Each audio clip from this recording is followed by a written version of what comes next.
हुकूमती इत्तेहाद में शामिल मुत्तहदा कौमी मूवमेंट MQM के रहनुमा मुस्तफ़ा कमाल ने सरकारी मर्दमशुमारी का पोस्टमार्टम कर दिया और कहा कि कराची में 32,000 बुलंद इमारतों में मर्दमशुमारी का अमला गया ही नहीं।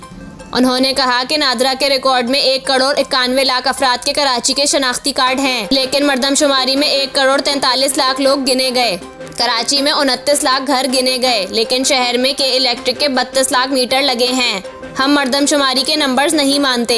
MQM पाकिस्तान के रहनुमा मुस्तफ़ा कमाल ने कहा है कि हम मर्दमशुमारी पर किसी को सियासत नहीं करने देंगे। वज़ीर आज़म समेत तमाम मुतल्लिका हुकाम के सामने मर्दमशुमारी में होने वाली धांधली के खिलाफ तहफ़्फ़ुज़ात रखे हैं। हमारी शिकायत के बाद इदारा शुमारियात ने गलती को तस्लीम किया कि 32,000 बुलंद इमारतों पर अमला नहीं गया। शहर के 16,000 ब्लॉक्स में से 7,000 ब्लॉक्स में मसाइल का सामना रहा।